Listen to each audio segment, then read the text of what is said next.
In the 2002 Spider-Man movie starring Tobey Maguire, there's a classic line that's actually repeated or referenced in later Marvel movies because it was so great. With great power comes great responsibility. Peter Parker eventually learns how true that statement is. So many people want great power, but so few of them are ready to deal with the burden that comes with the responsibility inherent in having that power. Now, before I get into this video, I ask that you subscribe to the channel, please. I'm hoping to get a publisher interested in my book, and if you subscribe and I get enough of them, hopefully that'll get one interested. Also, if you like what you hear, please share it with a friend. So, what made the original Marvel movies with the Infinity Stone story so great was the balancing act those Avengers had to deal with when possessing the power they did and accepting the responsibility that came with that power. Those were not two-dimensional characters. They were very nuanced, complex. Right now there's a show on Amazon called The Boys. That show deals with superheroes that abuse their power. I've only watched a few episodes. It's a rather dark show, and I prefer my entertainment to be a little lighter. However, the premise of that show is pretty awesome. What if superheroes weren't the good guys? Parents are superheroes. They're superheroes to the people that matter the most in their lives, their children. To a young child, parents are superheroes. They're able to do no wrong or very little wrong. They're strong and smart and do the things all the time. They do things all the time that leave those youngsters in complete awe. To a young child, their parents feed them, care for them, teach them, comfort them, protect them. Those are all superhuman acts to a very young child. I want to talk about the three aspects of parent superhero status in this video.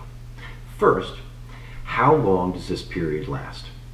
Second, how best to take advantage of your superhero status? And third, when to reject your superhero status. Now, I'm not a huge fan of the superhero genre, but from what I understand, most superheroes know that they can't be superheroes forever. Most of them. Your parental superhero status, if treated with respect, treated responsibly, can actually last much longer than you may realize. It can also help lay down the foundation for the ICD adult that you are trying to raise. ICD parenting, raising an independent, confident, good decision maker, involves leveraging your parental role, your parental power, at every step of the process, to the advantage of your child, not you. Parents have great power, and with that power comes great responsibility. Let me share my thoughts on how to use that power for good. First, how long do you, as the parent, possess your superhero powers? For most parents, the answer is not that long. But if you use your powers wisely, it's much longer than you might think. Very young children look at their parents as almost godlike. They're amazing human beings. The problem with that is that too many parents adore that status so much that they lose sight of how valuable that status can be when trying to influence their kids in a positive way. If you've got someone that believes you can walk on water, the last thing you should be doing is believing that you can walk on water. That wouldn't be using your powers responsibly.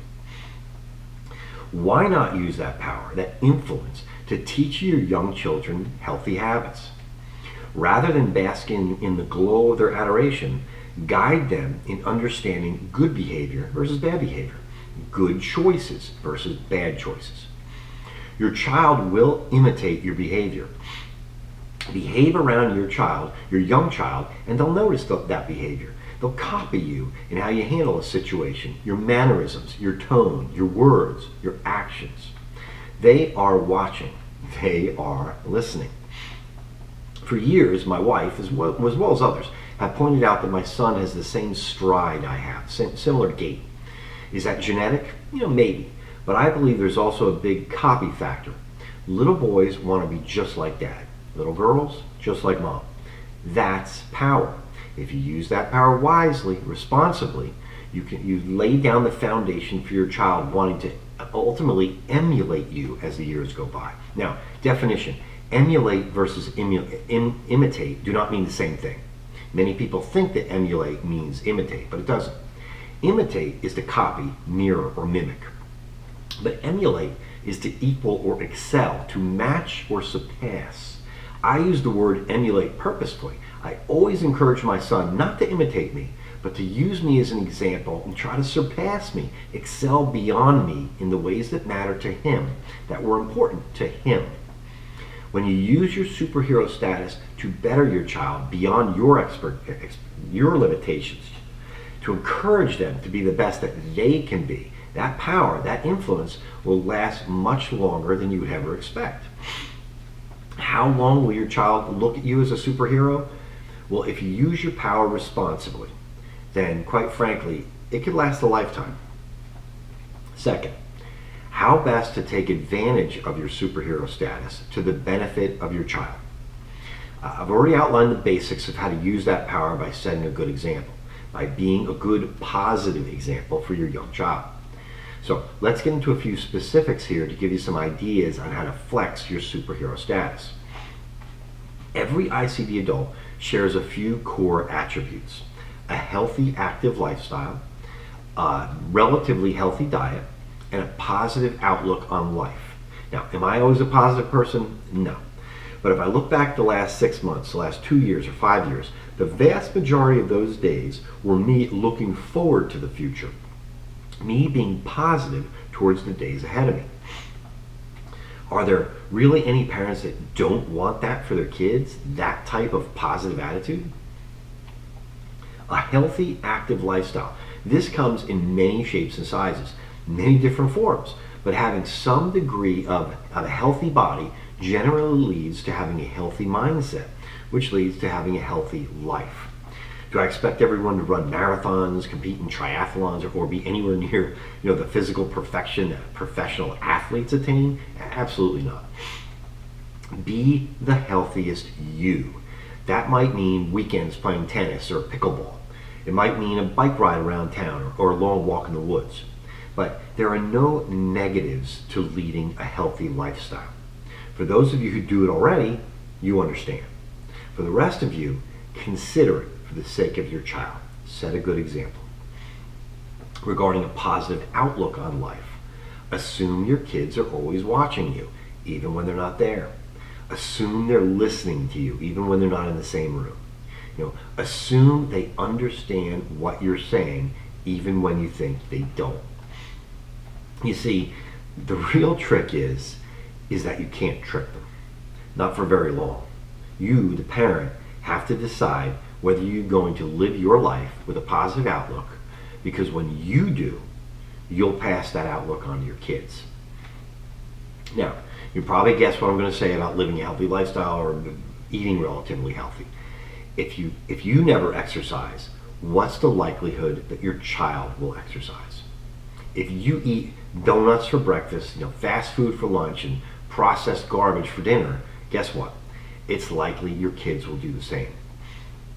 That's right. It's not about what you say. It's about what you do. If you're not living it, you've lost all credibility with trying to encourage your kids to live it. It being an active lifestyle, eating healthy, being positive. That's because people look up to superheroes. They look up to them to set a high standard, to do what's right, to be fair, to be honest, to be good in all the ways that matter. That's how your young children look up to you. Have you ever heard the saying, be the person your dog thinks you are? That's a good one. It fits perfectly here. Your young children basically worship you. Use that power responsibly. Use it to influence them positively. Show them through your actions the way things ought to be done. Now, always be cognizant to align your words with your actions. In my video, Lead by Example and Don't Be a Hypocrite, I discuss that at length. Use your superhero status to set a good example for your kids. Now please don't fall in the trap of do as I say, not as I do. You can get away with that garbage when your kids are very young, but it will blow up in your face as they get older. It always does. Why do you think parenting teenagers is so difficult for so many parents? Hypocrisy. The do as I say, not as I do approach is terrible. And you know what's worse than that? The most horrible, no good, awful parenting statement ever? Because I said so. Please don't ever say this to your kids. Don't ever. I'm going to do a whole video on that phrase eventually. Now, Superman, Captain America, Spider-Man, Thor, Captain Marvel, those are the good superheroes, and they never say that. They could. They're much stronger, so much more powerful than any of us mere mortals. They could easily say, because I said so, but they don't. They're polite, they're thoughtful and caring. When they speak to us non-superheroes, they use words like please, thank you, and you're welcome. They have the power, but they don't abuse it. They don't take advantage of others. You, as a parent, need to think the same way. So, how best to take advantage of your superhero status in the eyes of your child? It's simple. Be the superhero they think you are, in every way, shape, and form.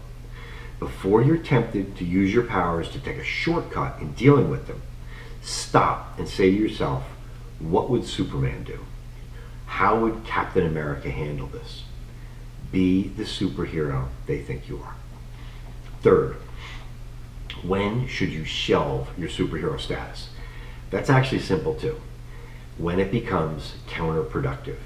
What's the definition of counterproductive? Thwarting the achievement of an intended goal, tending to defeat one's purpose. Your powers as a superhero, they don't actually go away. They get flipped on their head. As your children grow up, when they come into their own and begin to fully realize you have such great power over them, their natural reaction is to fight it. If you've abused those powers, their reaction to that realization will create the dreaded teenage monster. They will fight everything and anything you say, you suggest, or you recommend. But, it's a big but, if you've used those powers responsibly, it's an amazing thing to see what happens when that realization manifests in your teenager's mind. Here, I'll reference Spider-Man 2. Again, the Tobey Maguire one, 2004. There's a scene in that movie called Stopping the Train scene. It's great. Superman has to try and stop a train that's going to derail and injure or kill all the passengers on board. He puts every ounce of effort he has into stopping that train. He literally knocks himself out. Oh, and his mask gets stripped off in the fight before all that happens. Now, when he finally stops the train and he passes out, the passengers catch him before he falls. They collectively carry him and place him gently down on the floor. When he comes to, he realizes he's not wearing his mask. It's handed back to him and he's told, don't worry about it. We won't tell. We won't tell anyone who you are. And that's the magic that results when a parent uses their superhero status for good. Just like the passengers on that train. When your child finally realizes you've used your powers for good, to teach them, to guide them, to protect them, your children will respect you more than ever. They'll love you more than ever. They'll realize that although you could have used those powers and could have used them for anything you wanted, you chose to use them for doing good for them. When should you shelve your superhero status? The answer is, it's not up to you. You don't ever have to give up your power. Not if you've done it right. Not if you've used those powers selflessly. Your kids will gladly let you keep your powers. Am I still a superhero to my son? In some ways, yes. Even though he knows he's smarter than me now. He's stronger than I am. He's already twice the man I was ever capable of being. He still sees me as a superhero because he knows there's still a few things I can do for him, and that whatever power I still hold, I'll only use it for his benefit, not mine. Raising an independent, confident, good decision maker results in your adult child understanding how to recognize the power dynamic in relationships, where that power comes from, and how best to use that power in the healthiest way possible for all concerned. We all love superheroes because every one of us secretly wants to be a superhero.